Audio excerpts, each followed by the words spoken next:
Patients with Nmosd experience an erratic and deteriorating course of disease, resulting in cumulative disability and negative impacts on emotional well-being.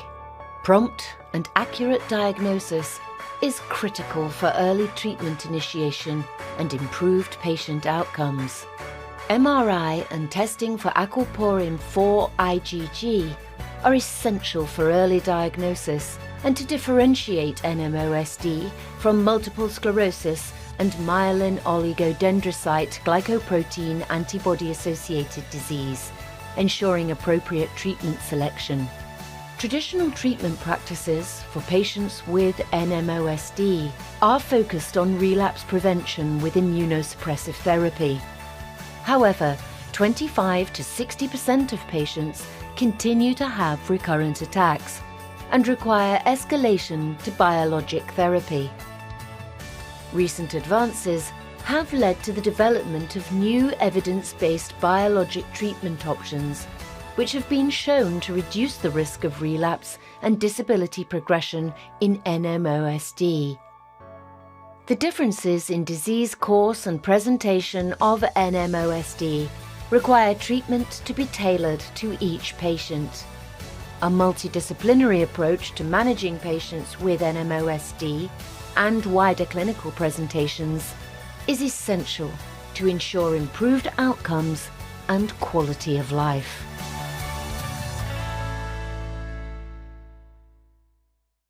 So hi everybody, good morning. Thanks for joining us so bright and early on a Friday morning to learn more about Nmosd. So I'm going to be your moderator this morning. My name is Dr. Dalia Rotstein. I'm from the University of Toronto. So we're going to be talking today about latest developments in Nmosd, diagnostics, treatments, and patient-centered care. So our learning objectives are in front of you. We'll be talking about diagnosis of Nmosd, treatment, including emerging treatment strategies, and individualized management plans.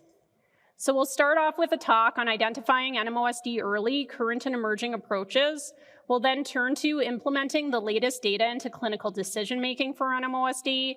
And lastly, we have a talk about managing the broader clinical features of Nmosd. And then we'll have a chance for a panel discussion amongst our faculty.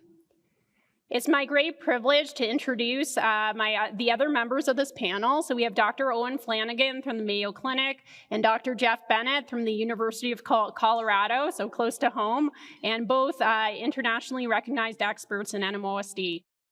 Thanks, Dr. Rotstein, for the kind introduction, and thanks to everyone for coming so early this morning.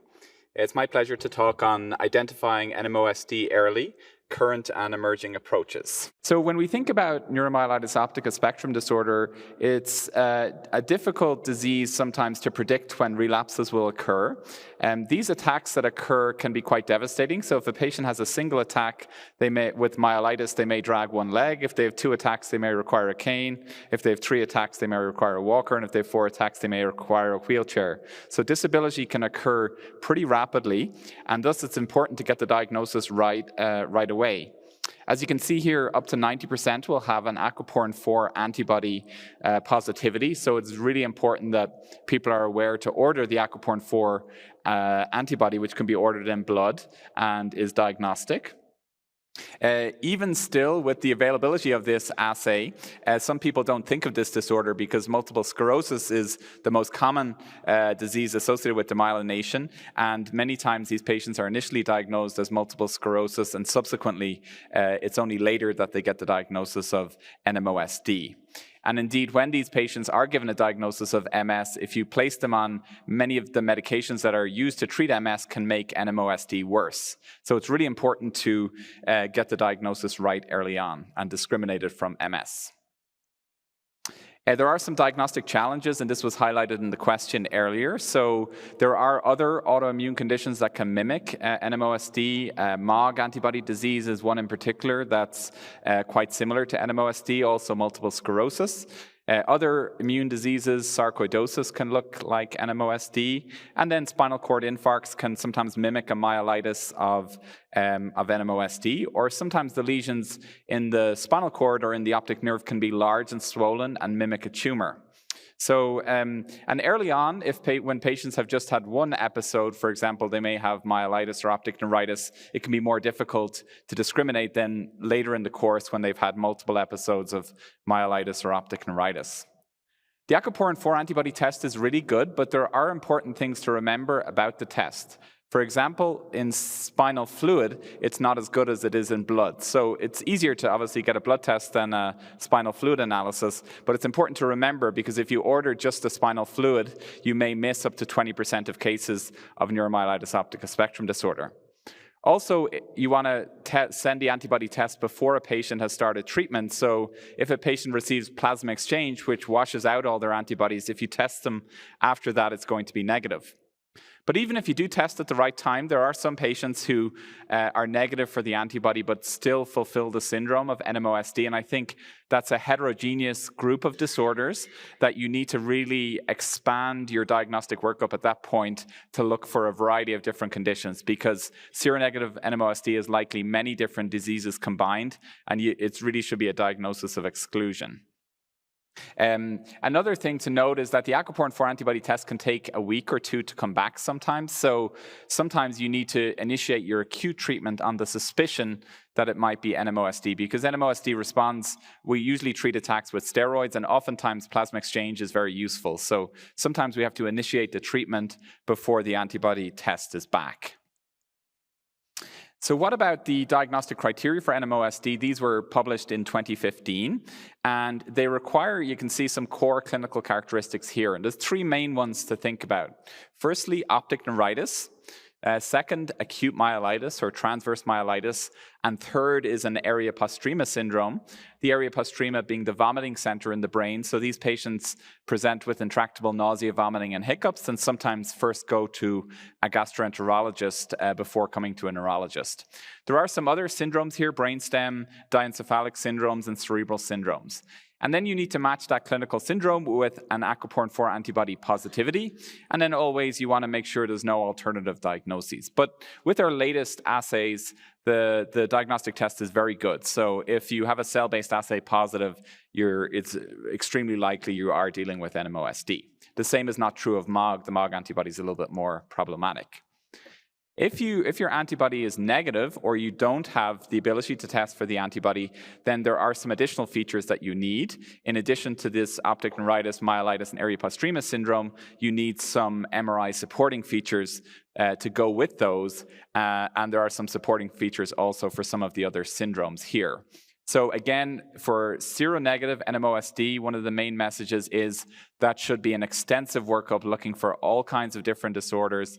Is it an atypical MS? Is it sarcoidosis? Could it be a different antibody, CRIM5 antibodies? So there are many different things that can fall into that category, including MOG antibody disease, which is probably the most common mimic and an important one to test.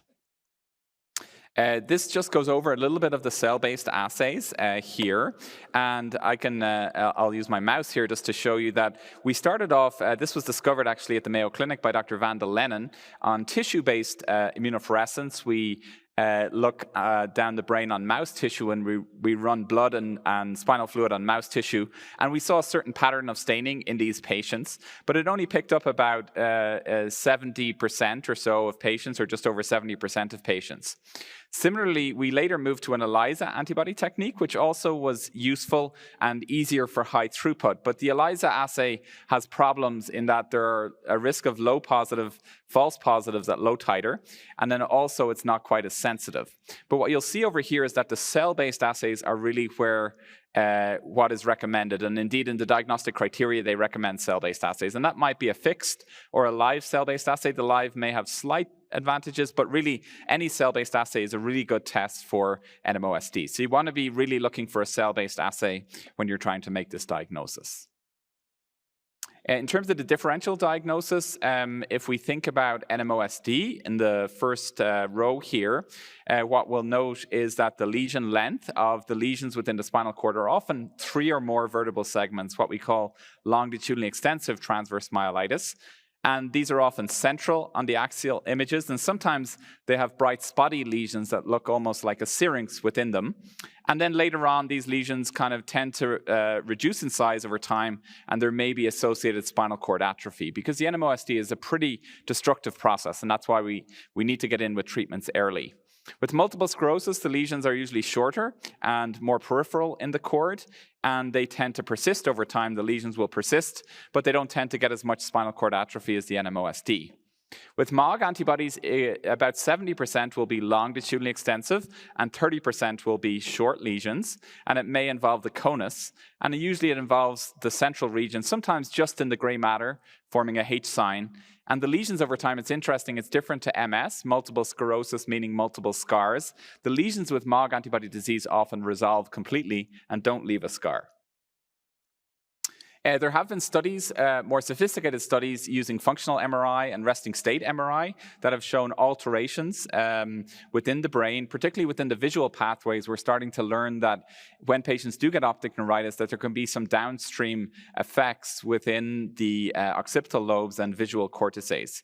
So there are some effects that we may not be able to see with conventional MRI. Another tool that is available to us now is called optical coherence tomography, or OCT. This is quite useful in the setting of optic neuritis. It can help us detect retinal nerve fiber thinning and ganglion cell layer thinning. And this is something that sometimes will follow over time, where we can see, one, if the patients had prior optic nerve involvement at a first onset, and then we can see if there's thinning over time. And this is used quite a lot in research studies now and in clinical trials, and can sometimes give us some indications of what sort of pathogenesis is going on within the optic nerve. We have a few interesting questions to start us off. So, Dr. Flanagan, if suspicion is high, so I guess you're in terms of your clinical picture, and you get an initial negative antibody test, when would you consider retesting, especially if the patient needs, more intervention like plasma exchange as soon as possible and starting biologics? Would you suspect that the antibodies would be negative with those subsequent therapies? Yeah, so it's an excellent question. We have looked over time to see patients who are initially negative, and it's quite rare that they transition to positive. It's probably 1% or less. So, but I do think it's worthwhile retesting. You may need to wait 3 to 6 months after plasma exchange for the antibody to come back. But it's important to, I suppose, make sure that there wasn't something interfering with it, like that you did get the test before the plasma exchange, and that it was not a false negative in that way. And otherwise, it's difficult because the treatments are only approved for aquaporin 4 positive NMOSD, so it might be important in that situation also to test for MOG antibodies, or you might consider, if it was highly suspicious, that you would test CSF also. But the serum is better, and it's very rare that we would see a CSF positive and not positive in the serum. So what's your approach with testing for MOG antibodies? Do you usually send it at the same time as aquaporin 4, or do you wait to see the aquaporin 4 result? Yeah, I usually send both at the same time. I think they're quite difficult. We talk a lot, and we have a cases program later today at 3 p.m. And we talk a lot about some of the different clinical manifestations, but in reality, there's a lot of overlap. And the optic nerve is only so long, and sometimes we say, well, if it's in the posterior or the anterior aspect, anterior may favor MOG, posterior may favor NMO, but I think in reality, it's quite difficult to distinguish. So I usually send both. The other thing to mention is that with MOG antibodies, there is some data suggesting that the CSF may be a bit more useful than it is with aquaporin 4. So if you're suspicion is high, and you're suspicious of either aquaporin 4 or MOG antibodies, it might be reasonable to look at those in the spinal fluid too. Okay, so I think we have time for one more question. So I think you highlighted really nicely in your talk some of the important points in terms of differential diagnosis of NMOSD. What would you consider to be the main red flags when considering a diagnosis of NMOSD? Yeah, I think some of the red flags, if you look at the diagnostic criteria, many patients are sent to our clinic, and maybe to many others, where they're given a diagnosis of seronegative NMOSD, but oftentimes they only have one area involved, and to be seronegative NMOSD, you have to have dissemination in space. You need to have 2 different regions. So if you have a progressive myelopathy or a subacute myelopathy only, and your aquaporin 4 antibody is negative, a lot of those patients ended up being sarcoidosis, for example. So you want to be careful if you only have one region involved, or if it's a hyperacute myelopathy, it might be a spinal cord infarct. So I think that's one red flag. You can go back to the criteria, really look at it and apply it strictly. and then make sure you do an extensive evaluation. And then, some patients will end up in that category of seronegative NMOSD, but I think it's important to apply the criteria strictly, because most patients who refer to me at least won't fulfill those criteria and end up having something else. Okay, thank you. That's very helpful. Pleasure to be here this morning, and I look forward to an interactive session on implementing the latest clinical decision-making in NMOSD. I first want to go over the 3 FDA-approved therapies in the United States for relapse prevention treatment in neuromyelitis optica spectrum disorder. First, there is eculizumab, which was studied in the PREVENT trial, which was a 1-to-1 prospective randomized treatment trial that evaluated the use of eculizumab, an anti-C5 complement monoclonal antibody, against placebo for the treatment of relapsing neuromyelitis optica patients. It's important to note as we go through the subsequent trials that each trial had different enrollment criteria, which makes it very difficult to compare the results head-to-head. But more importantly, some of the trials, such as the PREVENT trial here, allowed enrollment of patients who were on pre-existing therapies and to continue on those therapies during the trial. One important note is that anti-CD20 B-cell therapies were not permitted to be continued in this trial, and they had to be discontinued at least 3 months prior to onset. And in this trial, as you can see, there was a robust 94% reduction in attack risk, hazard ratio 0.06. So a highly significant benefit in the prevention of relapses with eculizumab.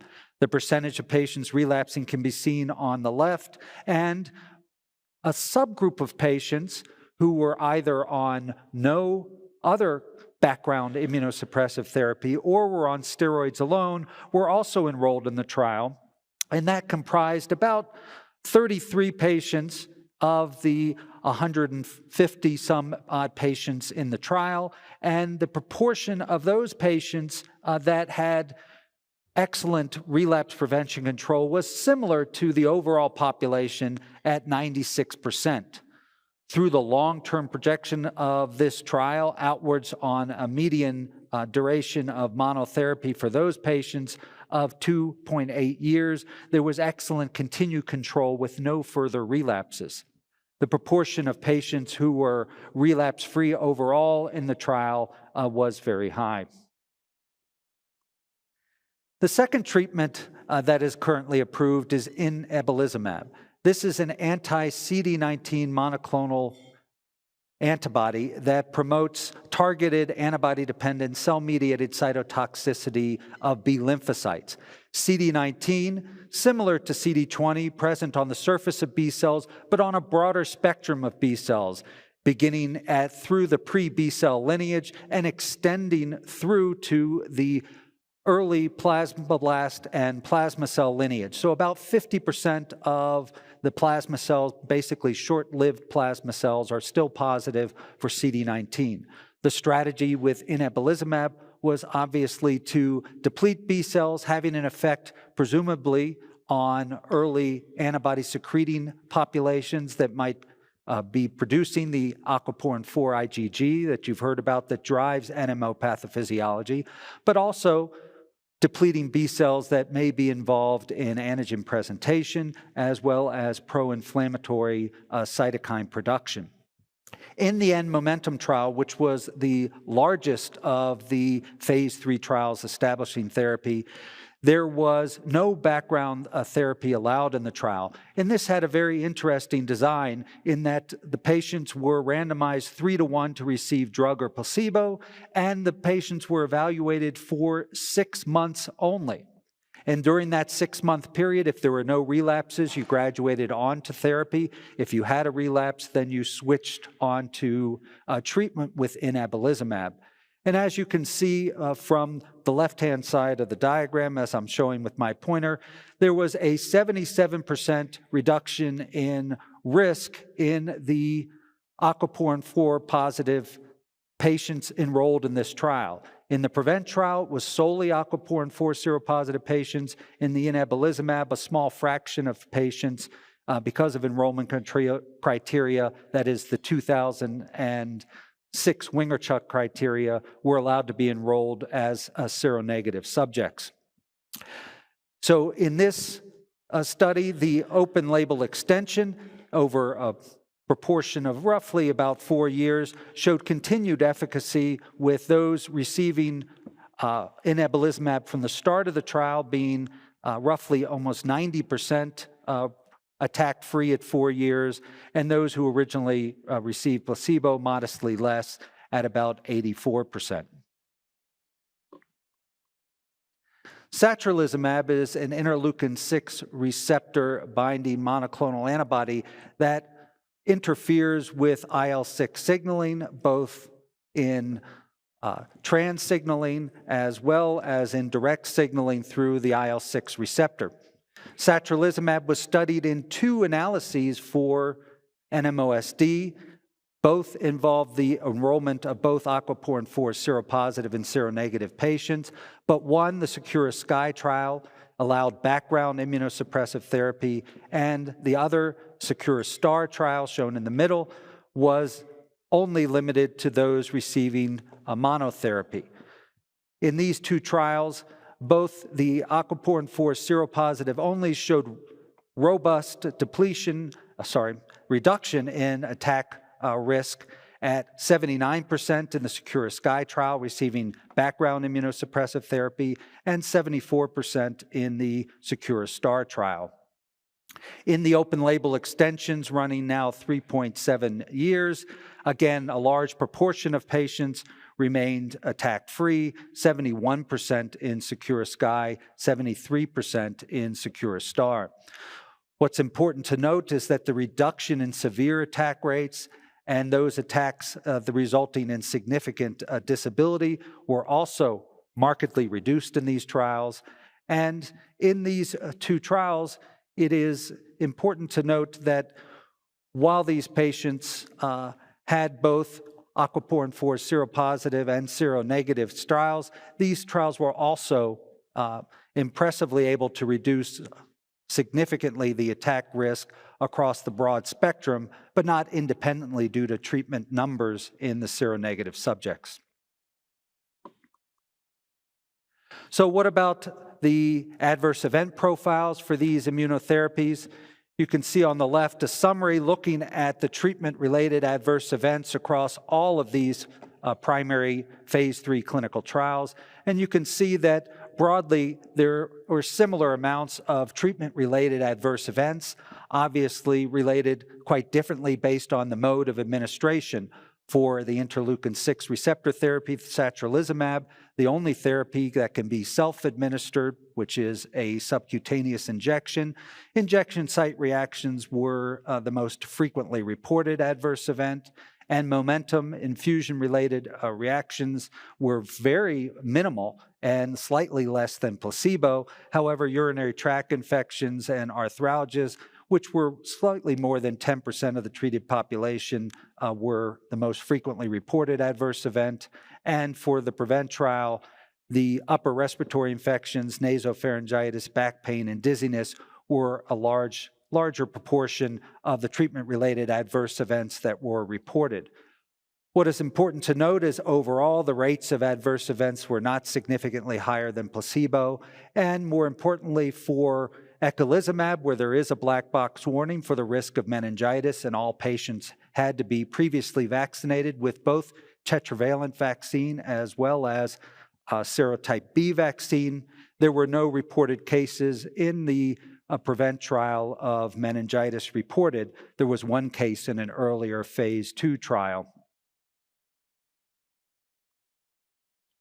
Recently published in the Annals of Neurology, ravulizumab, a modified version of eculizumab, was studied for the treatment of aquaporin 4 seropositive Nmosd. The entry criteria were basically identical to that of the PREVENT trial for eculizumab, And the major considerations here is that ravulizumab was engineered by protein modifications to persist longer in the circulation, resulting in administration loading doses that are only every 2 weeks for the first 2 doses, and weight-based, and followed by subsequent administrations every 2 months instead of every 2 weeks for the eculizumab. So in this clinical trial, of note, the external comparator here was the placebo group from the PREVENT trial. So there was no placebo group run in this trial. That is because of 2 practical considerations. The first consideration, obviously, at this time that the trial was started, there were no other comparative therapies available, and if such a comparator therapy had been present, it would have taken roughly 1,000 patients to differentiate based on potential efficacies of the agents, a positive result. But as you can see in this trial, there was a 99% roughly reduction in relapse, and there were 0 relapses reported in the ravulizumab treatment group. The 42 relapses similar, obviously, from the PREVENT trial that was carried forward for comparison. The treatment-related adverse events, very similar between the 2 trials, that is PREVENT and trial with eculizumab and ravulizumab in the CHAMPION trial at roughly 90%, and a similar distribution with most of these adverse events being on the mild range. What's important to note is not that the distribution of adverse events greater than 10% were remarkably different than they were in the PREVENT trial, but that meningococcal infection in this trial was reported in 2 patients, as opposed to 0 in the PREVENT trial. These were both cases outside of the U.S. The vaccination history, what exact agents they received, when they received those vaccinations is unclear. Both patients recovered quite well with treatment. One continued in the trial and one discontinued. One was a tetravalent meningococcal strain. The other was a meningococcus B strain. So how are we going to use these agents in the treatment of NMOSD? There's many clinical decisions that have to be made in trying to decide about what agent is preferred for any individual. First, are they starting basically from scratch? Is this a newly diagnosed patient, or has the patient previously been on therapy and had problems either with adverse events on a prior therapy or has been failing that therapy? The administration route and the frequency of administration varies, obviously, between these agents. The intravenous agents, eculizumab and inebilizumab, have quite different frequencies of administration, every 2 weeks for eculizumab and every 6 months for inebilizumab.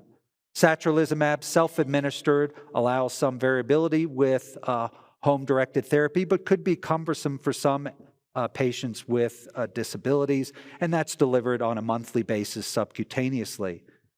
What is the status of the patient's disease? Have they had devastating attacks? Is it urgent to quiet down the disease? And the rapidity of action that we see with eculizumab can be quite beneficial. Comorbidities that the patients may have, the ability to self-inject, the ability to travel for infusions, the ability to receive home infusions may be problematic for some patients. And of course, aquaporin 4 serostatus. All of these therapies are only approved by the FDA for aquaporin 4 seropositive patients. Cost, especially in the U.S., can be of primary consideration. And when we think about cost, we have to think about what type of insurance, unfortunately, in the U.S. is covering that agent. Is it medical insurance for an infusion therapy? Is it pharmacy insurance for self-injectable therapies? And how is travel able to be necessary for each patient with regard to both administration and monitoring of treatment? And of course, safety is of consideration with regard to potential issues with baseline infections, hepatitis, tuberculosis, and can be primary exclusions for IL-6 receptor inhibition therapy and B-cell depleting therapies.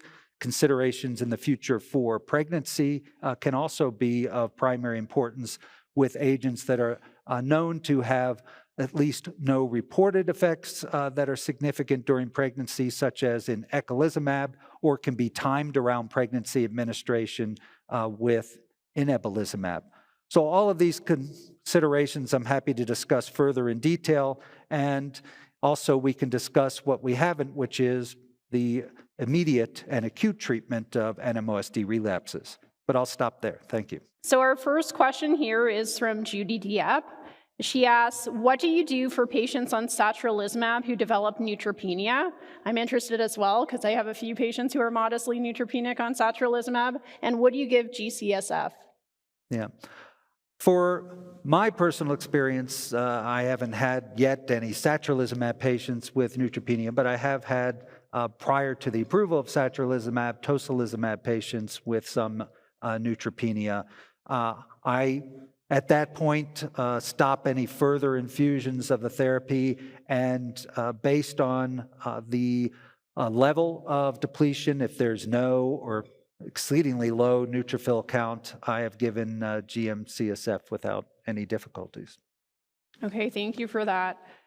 So another question, how do you time meningococcal vaccines for eculizumab? I think the person's implying when you initiate eculizumab. So given that there are 2 in the series, how far do you space them apart, and would you proceed with eculizumab in between? Yeah. I follow the current FDA and infectious disease recommendations with initial single vaccinations for the tetravalent as well as meningococcal B vaccines, and the subsequent series, I believe, can be every 5 years. But don't commit to my memory on that aspect, but there's a nice guidance available online for the series. You can, yeah. Can I ask you a question? Do you use prophylactic antibiotics in those patients, particularly when they're coming off of rituximab, or in any patients you have with eculizumab, do you consider prophylactic antibiotics, or how do you? If I have the time to vaccinate prior, which is in most situations people coming off of their acute relapses on steroids, I will not do prophylactic antibiotics. If we're initiating eculizumab in the acute setting without prior access to vaccination, they'll continue on antibiotic prophylaxis until the vaccine protocols are initiated. And one could consider 2 weeks as the first big, robust B-cell response after vaccination, and one could consider discontinuing after that point. Okay, thanks. That's very helpful. So one final question. This is a specific scenario. We have a new diagnosis in a 46-year-old person diagnosed concurrently with antiphospholipid antibody syndrome and also positive for the aquaporin 4 antibody. Insurance denies inebilizumab and forcing rituximab. What would you do in this scenario? I often at this point, and of course this is a unique U.S. situation, but I will pick up the phone, and I've had excellent response arguing on a peer-to-peer against the use of an off-label therapy, which is rituximab for this indication. And often with certain threats, and I can talk offline about it to tell you how to approach them with the argument, I can get particularly what I want approved, which is an anti-CD19 therapy.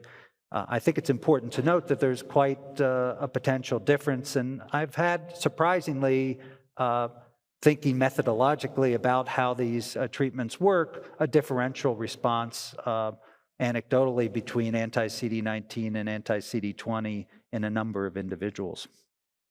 Okay, thank you so much. That's useful. We're going to proceed with the last section of this morning, managing the broader clinical features of NMOSD. So there's a very heavy burden of this disease. We know that many patients with NMOSD are afflicted by comorbidities. So in one study, 67% of patients with NMOSD had a comorbidity compared to around 42% of controls. And in particular, other autoimmune diseases are overrepresented in people with NMOSD. So here 19%, but this has been studied in several other cohorts as well and is often around 20% compared to about 5 or 6% in the general population. So that often informs management. We also know that NMOSD has a significant impact on quality of life and daily activities. Many of these patients are left unemployed due to their disability, which means lost income and financial hardship. They also have financial hardship due to frequent hospitalizations as well.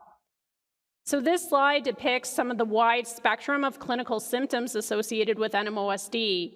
Pain and fatigue are particularly prevalent in this disorder and often present management challenges. We also have the classic symptoms of NMOSD, including visual impairment that was highlighted in the polling question, bladder and bowel dysfunction, and neurologic disability and gait impairment.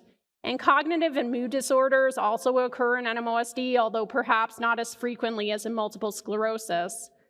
So you can see in terms of the pie graphs there, pain and fatigue are reported by more than 50% of people with this condition. Patient-reported outcome measures can be very helpful in clinical practice to get a sense of how patients experience their disease and also to direct symptomatic management. So a lot of these instruments come to us by way of multiple sclerosis, but they can be very relevant in the NMOSD context as well. We have several instruments for assessing quality of life. As mentioned on the last slide, we know that pain and fatigue are very prevalent, so you're going to want to screen for those, as well as different measures of disability. There can be a stigma against reporting of mental health conditions, so it is also very useful to screen for mental health conditions and treat them accordingly. So this slide highlights some common practices for management of the symptoms associated with NMOSD that often do persist in between attacks. So we know that mood and cognitive impairments occur often, and you may want to adopt pharmacologic approaches as well as other interventions. Neuropathic pain is very common in this condition. There are different medications that can be beneficial there. We know that fatigue and narcolepsy can be very common, and you want to think about behavioral strategies as well as medications. With respect to muscle weakness and motor dysfunction, again, we have medications like dalfampridine, but we also have rehabilitation-based approaches. Tonic spasms are very common in NMOSD and can occur, even several weeks after an attack of longitudinally extensive transverse myelitis. They often respond very well to carbamazepine, but you may want to consider other strategies in terms of medications like muscle relaxants, as well as therapeutic approaches like daily stretching, exercise, and physical therapy. And bladder and bowel dysfunction is prevalent as well. It often needs a multimodal approach, so we can intervene with medications, but we also need to consider other strategies like pelvic floor PT, neuromodulation, and catheterization. So this slide highlights some effects of pain seen in the recent clinical trials. So there was a lot of curiosity about whether the FDA-approved therapies might be beneficial for pain. And unfortunately, in the satralizumab trial, we didn't see a significant effect. But in Momentum using inebilizumab, there was a year-on-year improvement in pain scores. So the novel monoclonal antibodies may be an approach for management of pain in this condition as well. And lastly, we want to emphasize the importance of a multidisciplinary care team. So many different physicians are important for management of this condition. Besides neurologists, we often rely on our colleagues in ophthalmology and pain management as well. But we also know that the allied healthcare team is very important. It's good to involve early on psychologists, physiotherapists, social workers, occupational therapists, nutritionists, and nurse specialists. That we're going to launch into now the Q&A section of this morning. So I'm going to return and we're going to address some more questions, and feel free to continue to submit your questions via the app. Yeah. So I want to add one thing to your talk, and that's given the pre-question in which everyone pointed out how much visual impairment was a problem. although we're not very good at rescuing injured optic nerves, we do have facilities in low vision that can really help patients with bilateral visual impairment, as well as severe unilateral visual impairment. So referring patients that you have for a low vision appointment can be quite helpful. Okay, thank you for adding that. So we have a question here. If a patient is stable on traditional therapy with an immunosuppressant, so an off-label therapy, would you still consider switching them to one of the new approved immunotherapies? All right. So I am certainly of a camp that says if it isn't broke, don't fix it. And that would really depend on the length of good response. And I think the longer that patients are quiet with NMOSD, the etiology of attacks is a different biology than we often see in the acute clinical trials, which enrolled people with recent NMO activity and activity that tends to cluster. So for that reason, I think by the burden of time that's elapsed, I tend to keep them, but less than roughly 3 years at the time that we switched to approved therapies, I had no hesitation in moving people forward. And I will put it simply this way. There was a tremendous regression to the mean that allowed us to think that general immunosuppressive therapies were effective.